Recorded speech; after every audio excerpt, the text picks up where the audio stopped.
Hello everyone, मैं रागनी शर्मा आपका स्वागत करती हूँ अपने चैनल नॉलेज फॉर सर्चर में एक new topic nationalism in India के साथ। ये एक रिकमेंडेड वीडियो है हिस्ट्री की, चैप्टर 2 अकॉर्डिंग टू एनसीईआरटी। इस चैप्टर में हम देखेंगे effect of first World war. First World war की वजह से इंडिया में जो चेंजेस आए और जो सबसे बड़ा चेंज आया कि we get our country back. ठीक है, तो अब इसमें क्या है कि जब फर्स्ट वर्ल्ड वॉर हुई, फर्स्ट वर्ल्ड वॉर कब हुई थी? 28 जुलाई 1914 में। खत्म कब हुई? 11 नवंबर 1918 में। अब इससे ही पूरे वर्ल्ड का मैप चेंज हो गया, इसीलिए इसको ग्रेट वॉर कहा जाता है, एंड ऑफ ऑल वॉर भी बोला जाता है फर्स्ट वर्ल्ड वॉर को। अब फर्स्ट वर्ल्ड वॉर के समय पे जो इंडिया की कंडीशन थी वो ये थी कि रूलिंग गवर्नमेंट ही हमारा सब कुछ है, वही हमारा भगवान है, उसकी दयनीयता पे यानी उसकी मर्जी पर इंडिया रूल करती थी। लेकिन इस फर्स्ट वर्ल्ड वॉर ने इंडिया को आईना दिखा दिया था। आईना कैसा? समझ में आ गया था कि they are Britishers, they are thinking about the welfare of their own country, not for the Indians. तो यही चीज हम यहाँ पे कवर करेंगे। ब्रिटिश गवर्नमेंट की ट्रेजरी खत्म हो गई, तो उसने क्या करा? अपनी ट्रेजरी को फुलफिल करने के लिए नए टैक्सेस लगा दिए। उस टैक्सेस का इफेक्ट क्या हुआ? जो प्राइजेस थे प्रोडक्ट के वो डबल हो गए। हैंड टू माउथ तो हम पहले ही अर्न कर रहे थे, अब और भी प्रॉब्लम हो गई, जिसे कहते हैं कंगाली में आटा गीला, वो वाली कंडीशन हो गई इंडियंस के साथ। क्रॉप फेलियर हो गया 1819 से 2021 में। ये वो कंडीशन थी जब भारत के पास खाने के लिए भी कुछ नहीं बचा था। More problem, high competition in the market. Mill से बने हुई प्रोडक्ट के साथ हैंडमेड प्रोडक्ट को कंपटीशन करना पड़ता था। मिल प्रोडक्ट क्या थे? कम प्राइस के थे, जिसको लोग प्रिफर करते थे, फाइन क्वालिटी के होते थे। तो जो इंडियन हैंडक्राफ्ट वाला सेक्शन था वो पूरी तरह से खत्म होने के कागार पर आ गया था। फोर्स्ड रिक्रूटमेंट, ये ब्रिटिश गवर्नमेंट की सबसे बड़ी मिस्टेक थी जो उन्होंने इंडियंस के साथ की। इन्होंने विलेजेस में अनाउंस कर दिया कि हर परिवार से एक पर्सन जो यंग वन है वो आर्मी में जाएगा, और आर्मी में जाने का मतलब है फर्स्ट वर्ल्ड वॉर में ब्रिटेन को रिप्रेजेंट करेगा। ये ही उनकी सबसे बड़ी गलती थी। और इसी समय स्प्रेड हो गया था फ्लू और इन्फ्लुएंजा, जिसकी वजह से बहुत ज़्यादा क्राउड जो है पूरी तरह से ख़त्म हो गया था। अगर कैलकुलेट किया जाए फर्स्ट वर्ल्ड वॉर में तो लगभग 55 करोड़ सोल्जर्स मारे गए थे, जिसका एक बहुत बड़ा हिस्सा इंडियंस का यूथ था। ठीक है, तो ये सारा हुआ फर्स्ट वर्ल्ड वॉर की वजह से इंडिया में। ये कंडीशन चल रही थी 1914 से 1918। इसी दौरान हमारे यहाँ एक महान पुरुष आ गए। कहाँ से? साउथ अफ्रीका से। That was Mohandas Karamchand Gandhi. वो आ गए साउथ अफ्रीका से, जहाँ पे उन्होंने फेस किया था रेसिस्ट रेगमा, और वहाँ पे उन्होंने एक नया मूवमेंट चलाया था, दैट वाज सत्याग्रह। अब सत्याग्रह कहाँ शो होगा? सत्याग्रह शो होगा हमारे इंडिया में। सत्याग्रह क्या है? सत्याग्रह शो करता है power of truth. Power of truth क्या है? Power of truth, Mahatma Gandhi ने कहा कि पावर ऑफ ट्रुथ हम तब शो करते हैं when we are feeling injustice. If the injustice is taken place then we have to show the power of truth by the following the way of non violence, यानी अहिंसा का पालन करते हुए सत्य की शक्ति को दिखाना ही सत्याग्रह। ये उन्होंने कहाँ किया था? उन्होंने किया था साउथ अफ्रीका में। अब इन्होंने इसको लॉन्च कर दिया इंडिया में। सबसे पहले जो सत्याग्रह आपको इंडिया में देखने को मिलेगा वो मिलेगा चंपारण बिहार में 1917 में। चंपारण बिहार क्या था? चंपारण बिहार में एक चल रहा था तिनकठिया प्रोग्राम। तिनकठिया प्रोग्राम क्या था कि वहाँ के जो फार्मर्स थे, वहाँ के जो पीजेंट्स थे, उन लोगों को पहले तो लालच दे दिया गया इंडिगो के प्लांटेशन का। इंडिगो के प्लांटेशन में स्टार्टिंग में तो उन्हें बहुत अच्छा बेनिफिट दिखाई दिया, लेकिन बाद में फार्मर्स को समझ में आया कि भाई fertility of the soil becoming zero, the soil is converting into barren form. तो उन लोगों ने कहा कि अब हम नहीं करेंगे, हम नहीं करेंगे इंडिगो का प्लांटेशन। तो यहाँ पर वो इंडिगो के प्लांटेशन को मना नहीं कर सकते थे, क्योंकि उन्होंने पहले से ही ब्रिटिशर गवर्नमेंट ने अपने प्रॉफिट को दिखाते हुए उनको लोन दे रखा था, और अगर वो लोन नहीं पे करते थे तो उन्हें 12% का टैक्स देना पड़ता था। यहाँ पर महात्मा गांधी को वहाँ के लीडर ने बुलाया, और वहाँ पर चंपारण जो है, चंपारण में इंडिगो प्लांटेशन के लिए सत्याग्रह मूवमेंट इंडिया में पहली बार शो हुआ। ठीक है, इसके बाद Kheda district of Gujarat. Kheda district of Gujarat में कब हुआ? 1918 में। खेड़ा डिस्ट्रिक्ट ऑफ गुजरात में यहाँ पे रिवेन्यू के लिए खेड़ा विलेज के फार्मर्स ने इनको बुलाया। यहाँ पे बहुत बड़ा रोल था वुमेन्स का। वुमेन्स ने महात्मा गांधी को बुलाया, उनसे रिक्वेस्ट किया कि आप हमारे यहाँ कुछ काम कीजिए। अच्छा, जो चंपारण मूवमेंट था, चंपारण मूवमेंट में ही महात्मा गांधी को महात्मा का टाइटल मिल गया था, और वहाँ पे महात्मा गांधी ने डिक्लेयर कर दिया था कि I will never use 2 or 3 cloth on my upper part. उन्होंने यहाँ पर डिक्लेयर कर दिया था, तभी से उन्होंने अपने ऊपरी शरीर पर एक कपड़े को यूज किया, जो वो व्हाइट कलर का कपड़ा ओढ़ते थे। ठीक है, अब खेड़ा डिस्ट्रिक्ट की बात करते हैं। खेड़ा डिस्ट्रिक्ट पे सबसे बड़े सपोर्टिव थे सरदार वल्लभ भाई पटेल। सरदार वल्लभ भाई पटेल को सरदार का जो टाइटल मिला था वो खेड़ा डिस्ट्रिक्ट में ही मिला था। यहाँ पर महात्मा गांधी सत्याग्रह से सेकंड बार अपने मूवमेंट में विन हो गए थे। खेड़ा डिस्ट्रिक्ट मूवमेंट ने और चंपारण मूवमेंट ने लोगों को पावर ऑफ ट्रुथ दिखा दिया था, इसलिए यहाँ पर आते आते महात्मा गांधी के फॉलोअर्स इंडिया में इंक्रीज हो गए। इसके बाद ये था 1918 में कॉटन मिल वर्कर का मूवमेंट इन द अहमदाबाद। यहाँ पर अहमदाबाद में कॉटन मिल वर्कर डिमांड कर रहे थे किसका, 50% बोनस का। They are demanding for 50%।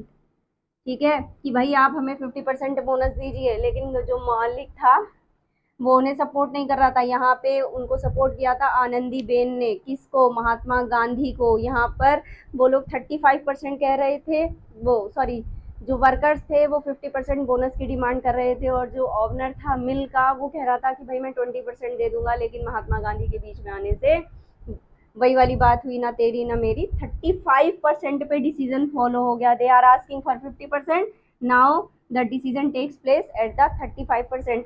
इससे क्या हुआ, ये जो वर्कर्स थे ये भी महात्मा गांधी से खुश हो गए। तो कुल मिला के इन तीनों मूवमेंट ने सत्याग्रह मूवमेंट को फुल प्रूव्ड कर दिया इंडिया के ऊपर। इन तीनों मूवमेंट ने प्रूव कर दिया कि truth has power, if the injustice is taking place then we can use the power of truth. The Rowlatt Act, Rowlatt Act कब अप्लाइड किया, 6 अप्रैल 1919 में। अब इसमें क्या था, इसको जो एप्लीकेबल किया था इंपीरियल लेजिस्लेटिव काउंसिल ने किया था, इंडियन मेंबर्स के अपोजिशन में किया था। एनसीईआरटी के स्टेटमेंट के अकॉर्डिंग जाएं तो it gave the government enormous power to repress political activity and allowed detention of political prisoner without trial for 2 years.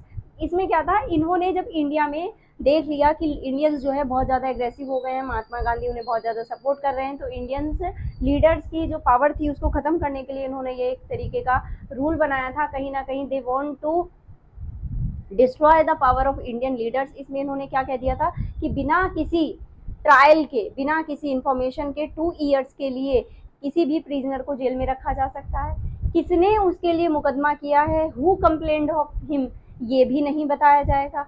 इन्होंने क्या किया, इन्होंने फ्रीडम ऑफ प्रेस स्टॉप कर दिया, limited the citizens right, citizens के जो राइट थे घूमने फिरने के, किसी भी पार्टी में को ज्वाइन करने के, फ्रीडम ऑफ स्पीच, इन सारी चीज़ों को पूरी तरह से कंट्रोल करने का एक तरीका था रॉल्ट एक्ट। इसको किसने स्टार्ट करवाया था, इंपीरियल लेजिस्लेटिव काउंसिल ने। कब हुआ था, 6 अप्रैल 1919। अब 6 अप्रैल से ही आपको याद आ जाएगा कि इसके तुरंत बाद क्या हो जाएगा, इसके बाद हो जाएगा जलियांवाला इंसिडेंट। अब क्या है कि रॉल्ट एक्ट लगने के बाद इन्होंने क्या कहा था कि इन्होंने ये कह दिया था कि लोग क्राउड इकट्ठा नहीं करेंगे, एक साथ इकट्ठे नहीं होंगे। तो लोगों ने क्या करा, लोगों ने एक डिस्टेंस मेंटेन कर लिया, भीड़ को ख़त्म कर दिया गया।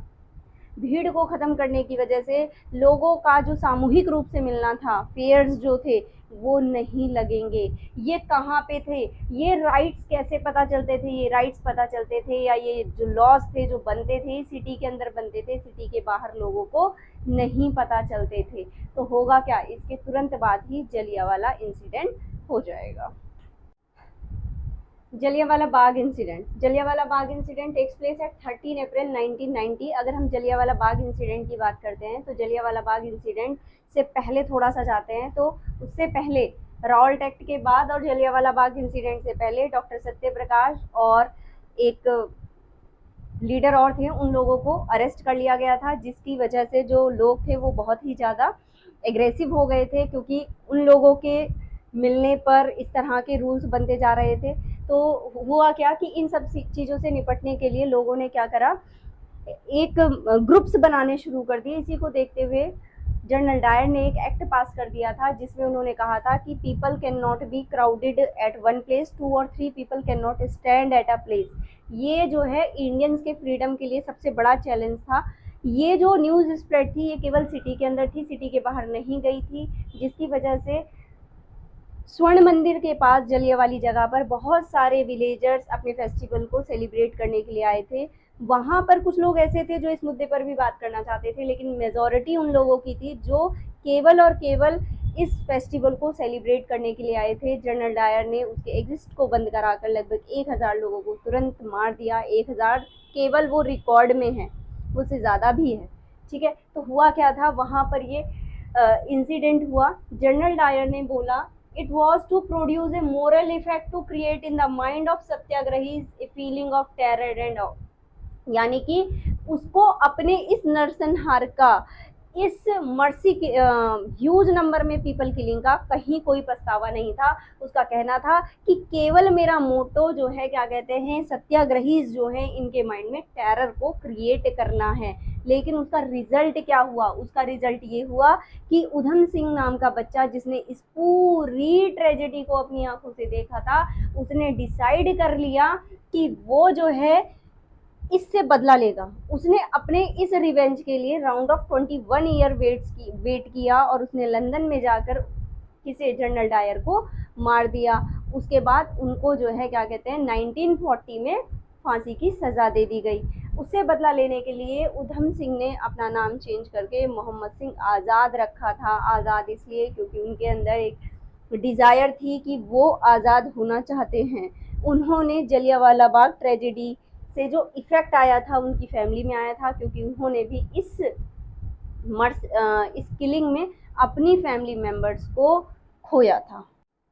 जलियांवाला इंसिडेंट जो था वो पंजाब में तो दिखाई दे रहा था, उससे लोगों में जो उथल पुथल थी वो पंजाब में शो हो रही थी।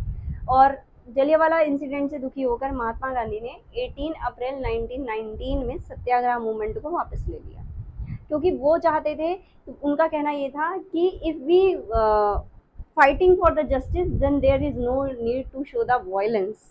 लेकिन अब ये जलियांवाला इंसिडेंट ने लोगों को वायोलेटेड कर दिया था। They are not going to get the freedom by non violence, they know it very well, so they follow the path of violence. That's why at 18 April 1990 Mahatma Gandhi called off his satyagrah movement. Now the big problem is that which Gandhi ji faced, how we can join the Hindus and the Muslims. अब महात्मा गांधी समझ गए थे कि भाई Jallianwala tragedy से पंजाब के लोग तो परेशान हो गए, लेकिन इसको पूरे इंडिया में कैसे पब्लिश किया जाए, कैसे इंडियंस में हिंदू और मुस्लिम को एक साथ खड़ा किया जाए। तो उस एक साथ खड़ा करने का मौका महात्मा गांधी को तब मिला जब ओटोमन टर्की एम्पायर पूरी तरह से ख़त्म हो गया। फर्स्ट वर्ल्ड वॉर के टाइम पे पूरी तरह से ख़त्म हो गया। And they were asking for their head, they are searching for their Islamic head. तो उसके लिए वो लोग क्या थे, वो लोग इंस्पायर्ड थे महात्मा गांधी के थॉट से। तो इसके जो खिलाफत की कमेटी बनी थी वो बनी थी बॉम्बे में 1919 में। यहाँ पर मोहम्मद अली और शौकत अली महात्मा गांधी से केवल डिस्कस करने के लिए आए थे कि किस तरह से काम किया जाए, किस तरह से ब्रिटिशर्स से बात की जाए, किस तरह से हम अपने इस्लामिक एम्पायर को दोबारा से खड़ा कर सकते हैं, किस तरह से हम अपने तरीके से ओटोमन को दोबारा से कैरी ऑन कर सकते हैं। तो महात्मा गांधी ने इसी चीज़ का फ़ायदा उठाया। उन्होंने लोगों को मोहम्मद अली और शौकत अली की हेल्प से हिंदू और मुस्लिम को ज्वाइन करने के बारे में सोचा। और यहाँ पर उन्होंने क्या लॉन्च कर दिया, इन लोगों को साथ लेते हुए, शौकत अली और मोहम्मद अली को साथ लेते हुए उन्होंने नॉन कॉरपोरेशन मूवमेंट को स्टार्ट कर दिया। तो आप इस वीडियो को देखिए, पसंद कीजिए, शेयर कीजिए, कमेंट कीजिए, और इसके जो नेक्स्ट पार्ट है वो आपको नेक्स्ट वीडियो मिलेगा। Thank you for watching my video. Please like, share and subscribe my channel.